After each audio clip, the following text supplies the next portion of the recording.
Hi folks, just thought I'd do a quick video to share my experience with you last week rather than type it out on Facebook. You get so much more done with the spoken word instead of the written word. So we trialed the artificial intelligence app with the elderly last week at a aged care facility that I have a very good relationship with, who had started to use the app. And the app essentially takes a 3-second video of a person's face, and from that 3-second video, it can determine pain levels that the people are experiencing within their bodies as a result of what's showing on their face. Pardon me. What then happened is they get a score out of 10 or out of 15, whatever it is. It was just a number. Then we did the 3-second video at the end of the laughter session, and once again, check the number, and it gave a pain level number. All of the people who participated, their pain levels went down. So it was an absolute win, proved beyond doubt that pain levels go down in the elderly, and the app essentially worked because it indicated what we wanted it to show. I went straight to the boss with the iPad and I said, guess what? It worked. It worked. Now, he was blown away. I've told him before the positive impacts that it has on people, and he goes, yeah, that's really nice. But to actually have evidence that it was working was profound.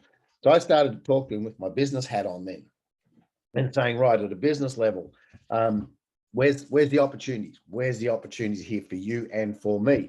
Now, I found out some things I'm just sharing with you all privately as laughter professionals. And the first one was how pain medication was funded. So people who go into a facility allocate X amount of dollars to their pain medication. Let's say round figures, $10,000 worth of pain medication per year. They have to pay that as they go into the facility. That gets allocated. Everything above that $10,000, the federal government supports. All right. So there's the client and there's the federal government, but the facility itself doesn't have any expenses relative to pain management and pain medication. So that wasn't a good opportunity for us. I then said, there's got to be something else. He said, staff levels to manage people with pain. He said, the time that's taken managing people's pain and attending to them is extreme. We end up with having to have more staff than normal, and they can't be allocated to other duties, and they have sick leave and stress leave and all that sort of stuff. I'm going, yeah, that's cool. It's still a bit big and still a bit broad. And then he said, falls due to pain.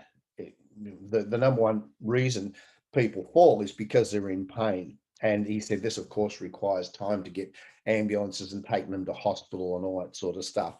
So they were the three opportunities, all pretty big and a bit obscure. So I couldn't find direct link. Then the piece de resistance come along. The Royal Commission that was held into aged care recently, obviously massive changes had to be made. And one of the KPIs, one of the key performance indicators for facilities now from the federal government is managing people's pain. And if they don't manage their pain correctly, they are at risk of losing their license and being shut down. So all of a sudden, pain is front and center. So I said to the manager, I said, how are they going to measure this? And it was 4 ways. The amount of dollars that's being spent on medication by the federal government. So all of a sudden that's come into play. The amount of medication that is being used. So you've got the cost of the medication, but the amount of medication per person at the facility is another measure. The app, they're actually using the information from the app to measure how that's going. And then, of course, surveys to the client saying how much pain are you in. So there's the big opportunity. I'm still pursuing it with this particular facility. The two major organizations are Australian Unity and Bupa, and I have good relationships with both of them. So that's where we're at. Good outcomes, and we're progressing with it. So watch this space. Please, if you're in an aged care facility, start using this app. Because it's